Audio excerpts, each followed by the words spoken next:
Baiklah, Assalamualaikum warahmatullahi wabarakatuh dan selamat pagi saya ucapkan kepada pensyarah kita, Profesor Madunia Dr. Adnan bin Jusuf dan rakan-rakan sekalian. Baiklah, kumpulan kami akan menceritakan tentang tajuk kami iaitu sejarah kemunculan, perkembangan dan kemerosotan beberapa buah kerajaan di Sumatera iaitu Kerajaan Sriwijaya, Kerajaan Aceh dan Kerajaan Pasai. Nama ahli kumpulan kami terdiri daripada 4 orang iaitu yang pertama adalah Tengku Nur Ain Syahirah binti Tuan Rusli, Nur Hafizah binti Syam, Nur Erna Emilia binti Abu Bakar dan Muhammad Farhan Sazwan bin Mat Zahidi. Pengenalan akan diceritakan oleh saya iaitu Nur Erna Emilia binti Abu Bakar di 2018-208-5713. Baiklah, apa itu Sumatera? Sumatera ataupun Sumatra ialah sebuah pulau yang terletak di sebelah barat Indonesia iaitu bahagian yang paling barat dari Kepulauan Sunda. Ia adalah pulau terbesar yang seluruhnya berada di wilayah Indonesia dan merupakan pulau ke-6 yang terbesar di dunia. Ia merupakan pulau besar di kawasan Hindia Timur yang membentuk batas wilayah barat Kepulauan Nusantara, manakala asal sebenar nama Sumatera ini adalah berasal daripada keberadaan Kerajaan Samudra yang terletak di pesisir timur Aceh. Yang anda boleh lihat peta di sini ya. Seterusnya, Sumatera dikenali pada zaman kuno dengan nama Sanskrit Suwarna Dwipa iaitu Pulau Emas dan Suwarna Bumi iaitu Tanah Emas. Ini adalah kerana ianya berkemungkinan kerana deposit emas pada dataran tinggi Pulau Sumatera itu. Selain itu, terdapat pendapat lain yang menyatakan bahawa nama Sumatera ini menjadi popular di akhir abad ke-14 dengan sebutan Kerajaan Samudra Pasai yang kemudiannya digantikan oleh Kesultanan Aceh. Nama asli Sumatera tercatat dalam sumber sejarah adalah Pulau Emas. Semasa penamaan Pulau Sumatera pula, banyak teori dalam penamaannya iaitu antaranya Marco Polo telah mengatakan Sumatera adalah Java Minor. Sebagaimana yang anda lihat ada kereta rentas akhbar di bawah, Pesta Buruh Harta Karun di Aceh yang bermaksud Sumatera ini memang dikenali sebagai Pulau Emas.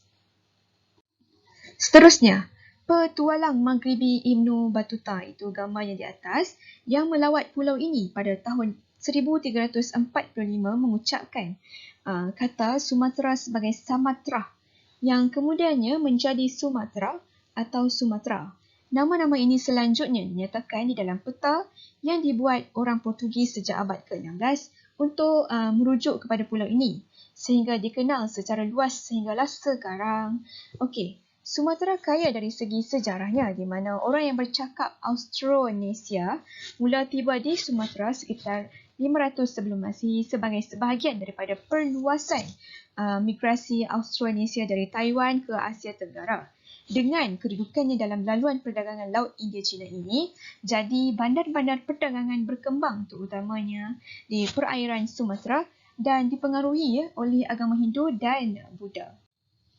Seterusnya, terdapat 3 buah negara yang diketengahkan dalam perbincangan kali ini iaitu yang pertama Sriwijaya, Aceh dan Pasai. Sebagaimana yang kita ketahui bahawa ketiga-tiga negara ini mempunyai zaman kegemilangan dan zaman kejatuhannya. Sriwijaya merupakan kerajaan maritim yang diasaskan oleh Dapun Tahir yang telah pun wujud pada abad 7 hingga ke abad 13 Masihi. Terdapat zaman kegemilangan dan zaman kemerosotannya yang akan dibincangkan dalam penulisan ini, di mana kita tahu Sriwijaya ini merupakan negara yang mempunyai ketenteraan yang kuat. Aceh pula, orang Portugis dan Itali telah menyebutnya dengan nama Acem, Aceh dan Aceh. Orang Arab pula telah menyebutnya Ashi, Dacem, Dajin dan Dacin. Sedangkan orang Cina menyebutnya dengan nama Aceh dan Tashe. Yang mana negara Aceh juga mempunyai zaman kegemilangan dan zaman kemerosotannya. Yang terakhir adalah Kerajaan Samudra Pasai ini biasanya dikenali sebagai Kesultanan Pasai atau Samudra Darussalam dan juga terdapat zaman kegemilangan dan zaman kemerosotannya. Jadi semua ini akan dibincangkan dalam presentation yang seterusnya. Assalamualaikum warahmatullahi wabarakatuh. Seterusnya, kita akan membincangkan tentang sebuah kerajaan Sumatera yang lain iaitu Kerajaan Sriwijaya. Mari kita lihat peta kerajaan Sriwijaya. Seterusnya, kerajaan Sriwijaya merupakan sebuah kerajaan maritim Melayu lama yang terletak di Sumatera dan semenanjung Tanah Melayu yang mempunyai pengaruh terbesar di Kepulauan Asia Tenggara. Sriwijaya diasaskan oleh Datuk Tah yang wujud pada sekitar abad ke-7 hingga ke-13 Masihi. Menurut sumber Cina, nama lain untuk Sriwijaya adalah Si San Fu Si yang bermaksud Wijaya, dan dalam perkataan Sanskrit, Sri bermaksud cahaya, manakala Wijaya bermaksud kemenangan. Bukti penemuan yang menunjukkan bahawa wujudnya kerajaan Sriwijaya adalah berdasarkan penemuan prasasti, kedudukan bukit, karang berahi, telaga batu, kota kapur, talang tu dan juga palas Pasemah. Kesemua bukti penemuan ini menggunakan tulisan Pallava dan juga bahasa Melayu kuno. Seterusnya, jika kita masuk kepada kejayaan kerajaan Sriwijaya, yang pertama, jika kita lihat dari sudut bidang politik, kerajaan Sriwijaya mempunyai sistem pentadbiran yang cekap, sistematik dan juga teratur. Raja dianggap suci dan dipanggil sebagai Lord of the Mountain and Lord of the Island. Di peringkat pusat, raja dibantu lagi oleh 4 kumpulan anak raja. Kemudian, Sriwijaya dibahagikan kepada beberapa mandala dan setiap mandala ini ditadbir oleh seorang datu. Di bawah golongan raja, terdapat golongan pentadbir yang terdiri daripada Senapati, Nayaka, Pratyaya, Haji Prajaya dan Dandanayaka. Seterusnya, jika kita lihat kepada bidang ekonomi, dari sudut ekonomi, Sriwijaya mempunyai angkatan tentera yang kuat bagi menguasai beberapa kerajaan lain di sekitarnya. Sistem ketenteraan Sriwijaya dibahagikan kepada 2 kelas tentera, iaitu di pusat pemerintahan dan juga di peringkat wilayah. Penaklukan kerajaan Kedah Tua di semenanjung Tanah Melayu sewaktu pemerintahan Raja Datuk Tah Yang adalah salah satu punca bagaimana ekonomi mereka dapat membangun dengan baik, di mana Kedah Tua merupakan satu pelabuhan interport yang sangat maju pada ketika itu. Seterusnya, kerajaan Sriwijaya mempunyai hasil perdagangan yang utama, iaitu hasil hutan, hasil laut, emas, perak, beras, besi, tembikar dan sebagainya. Pelabuhan di Sriwijaya juga menyediakan kemudahan yang baik kepada para pedagang. Tol dan cukai juga dikenakan kepada para pedagang dan ia merupakan sumber utama ekonomi bagi kerajaan Sriwijaya. Jika kita lihat kejayaan dari sudut sosial pula, kerajaan Sriwijaya merupakan tempat penyebaran agama, terutamanya agama Buddha. Kebanyakan daripada mereka menganut agama Buddha Mahayana berdasarkan penemuan patung Bodhisattva yang ditemukan di kerajaan Sriwijaya. Raja-raja Sriwijaya ini juga telah membiayai pengajian agama serta membina yayasan-yayasan untuk agama Buddha. Penemuan patung gangsa Raja Avalokitesvara di kawasan Pelembungan Perak menjadi bukti penyebaran agama Buddha di semenanjung Melayu. Namun, kerajaan Sriwijaya juga mengalami kemerosotan. Faktor kerajaan Sriwijaya mengalami kemerosotan adalah disebabkan negeri-negeri di bawah naungannya mula bertindak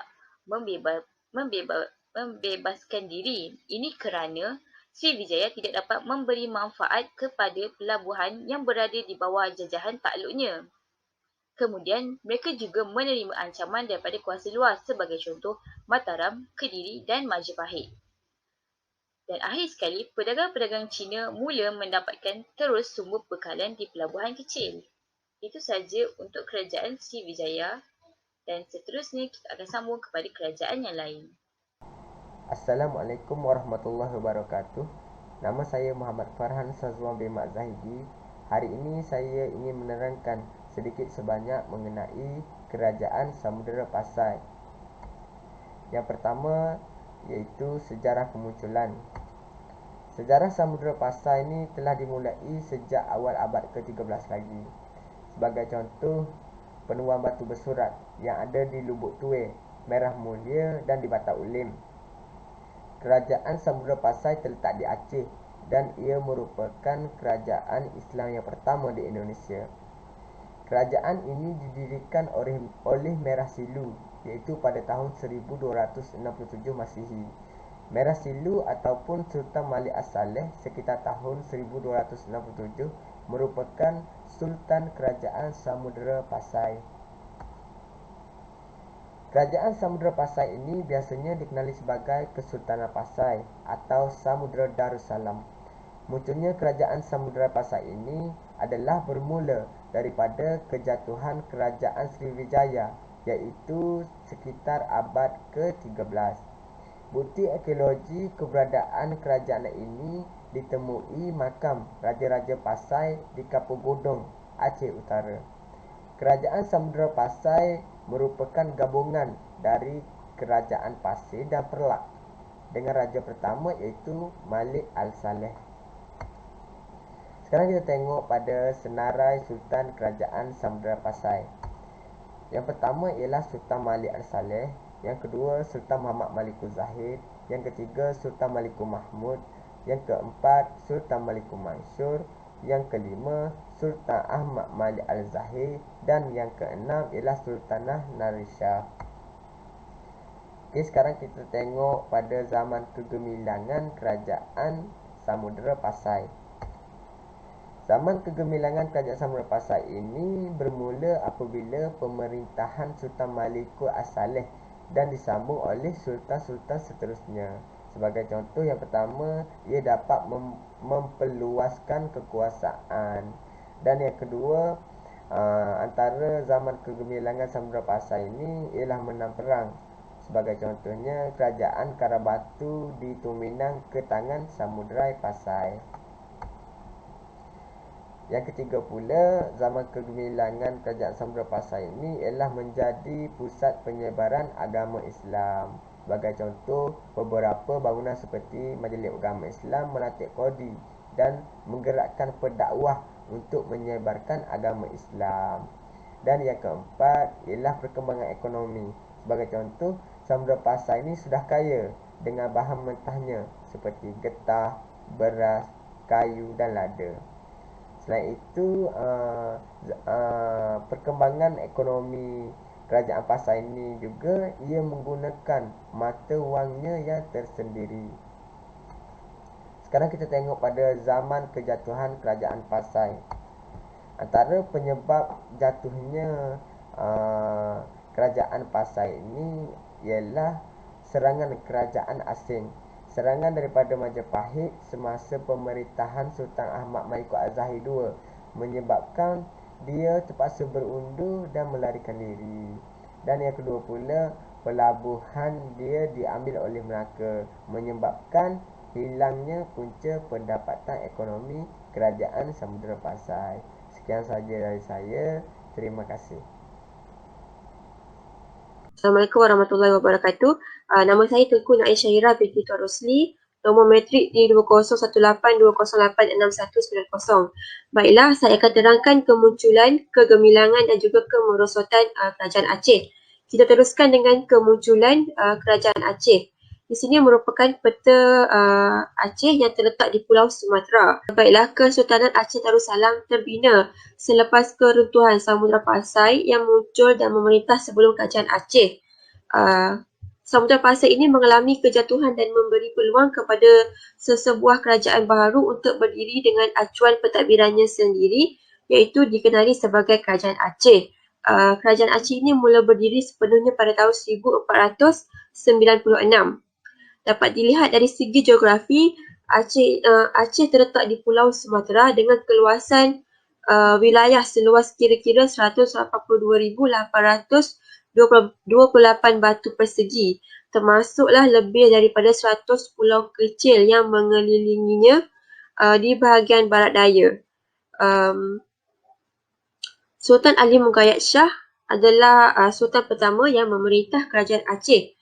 Beliau turut dikenali sebagai the real founder of the Empire of Aceh dan juga dikenali sebagai the first Sultan of Greater Aceh.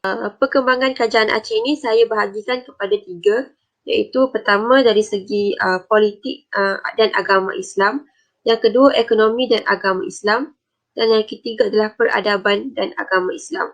Kita teruskan kegemilangan kerajaan Aceh dari segi politik dan agama Islam. Abad ke-17 merupakan zaman keemasan kerajaan Aceh, iaitu di bawah pemerintahan Sultan Iskandar Muda. Kegemilangan politik ini dapat dilihat apabila rakyat Aceh berada dalam satu tamadun yang tinggi kerana wujudnya keamanan dan juga kestabilan politik dalam negara.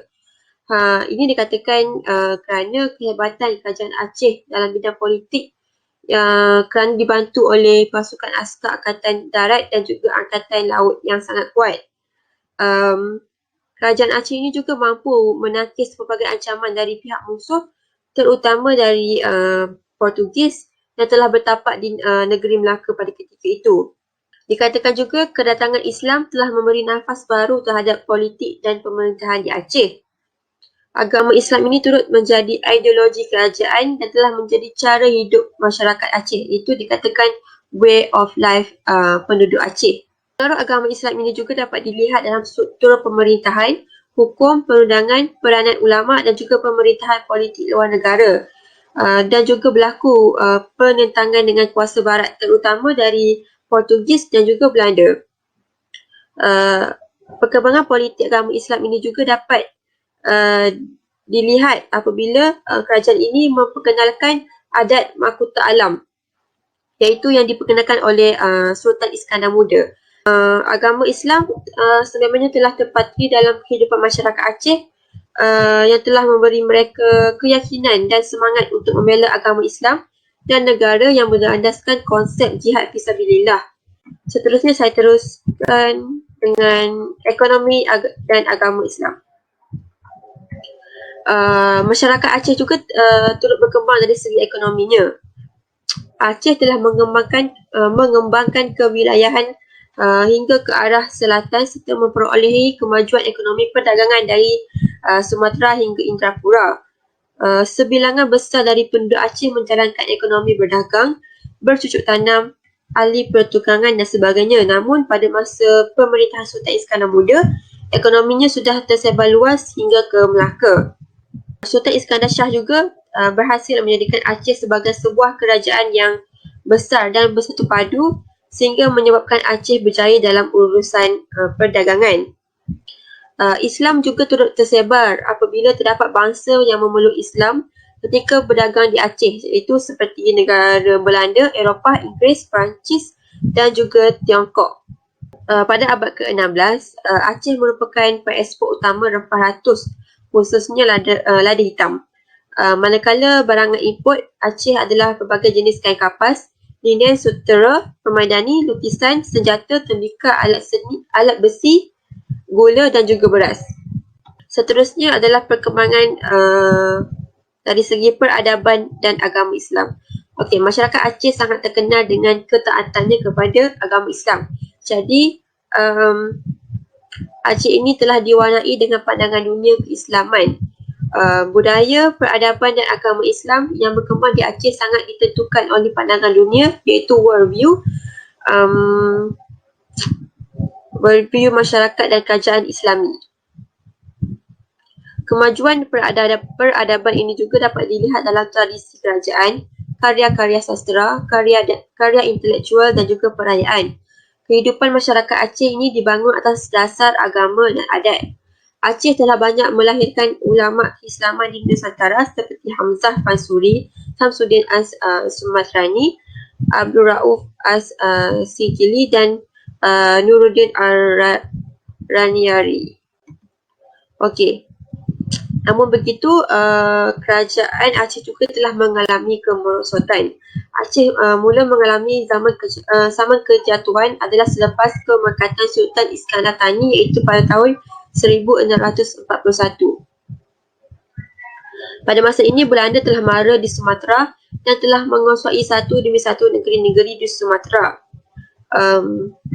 Pelantikan Sultan Iskandar Thani dikatakan kurang mampu melawan kolonialis. Kemunduran ini semakin jelas apabila isteri kepada Sultan Iskandar Thani telah memerintah kerajaan Aceh. Telah berlaku ketidakstabilan dalam perdagangan. pada masa kini berlaku juga peperangan antara Kesultanan Aceh dengan Belanda. Hal ini berlaku kerana tiada sultan yang berwibawa untuk menegakkan kerajaan Aceh. Kejatuhan Aceh ini juga bermula dengan strategi penyusupan yang dilakukan oleh Dr. Christian. Beliau telah berpura-pura masuk Islam dan telah diterima baik dalam masyarakat Aceh. Beliau masuk ke Aceh adalah tujuannya untuk mencari kelemahan masyarakat Aceh. Kemudian beliau telah mengenal pasti kelemahan Aceh dan menyarankan Belanda untuk menyerang para ulama kerana kekuatan Aceh terletak pada para ulamanya. Kemudian pada masa itu Belanda telah berjaya menguasai Aceh dengan mengangkat Johannes sebagai Gubernur Aceh pada tahun 1898. Di sini jelas menunjukkan terdapat kegemilangan kemerosotan kerajaan Aceh pada sekitar abad ke-18. Sekian itu sahaja daripada saya. Terima kasih. Baiklah, saya Nur Erna Emilia binti Abu Bakar di 2018-20857113 akan membuat kesimpulan pada hari ini, iaitu dapat dirumuskan di sini bahawa ketiga-tiga negara atau kerajaan ini mempunyailah perubahan-perubahan yang tersendiri di mana adanya zaman kegemilangan dan zaman kemerosotannya mengikut kronologi negara masing-masing. Di Sriwijaya dapat dilihat bahawa faktor utama kemunculan serta perkembangan Sriwijaya adalah disebabkan oleh politik perluasan kuasa di mana wilayah taklukan awal Sriwijaya adalah di Bangka, Melayu, Tulang Bawang dan Minaga yang merupakan wilayah berdekatan ataupun berhampiran dengan Sriwijaya dan telah memperluaskan kuasa sehingga ke semenanjung Tanah Melayu, khususnya di Kedah. Sriwijaya juga terkenal dengan kekuatan ketenteraannya yang amat kuat di mana ia adalah faktor kegemilangan dan ini perlu dicontohilah oleh negara-negara lain. Namun, pada pertengahan abad ke-8, Sriwijaya telah mendapat cabaran dari dalam dan luar yang menghentam kekuatan ketenteraannya di mana selepas tahun 742 Masihi, Sriwijaya tidak lagi menghantar perutusan ke China. Sailendra telah menyerang Sriwijaya serta Raja Dharma Wangsa di Jawa Tengah turut menyerang Sriwijaya pada tahun 992 Masihi. Raja Chola dari India turut menyerang Sriwijaya. Jadi, serangan demi serangan inilah yang telah melemahkan kekuatan Sriwijaya ini sendiri. Di Aceh pula, pada zaman pemerintahan Sultan Ali Muayyad Shah merupakan zaman kegemilangan Aceh di mana adanya ketenteraan yang kuat disusuli dengan pemerintahan dari 4 sultanah yang berwibawa. Namun, apabila kematian sultanah yang terakhir, Aceh mula goyah kerana tiadanya kepimpinan berwibawa di samping adanya tipu hilah daripada Belanda dan peperangan. Terakhir, Pasai pula meluaskan tanah jajahannya dan merupakan pusat penyebaran agama Islam yang popular sehingga membolehkan Pasai mencapai tahap kegemilangannya sehingga mereka mampu menggunakan mata wangnya sendiri.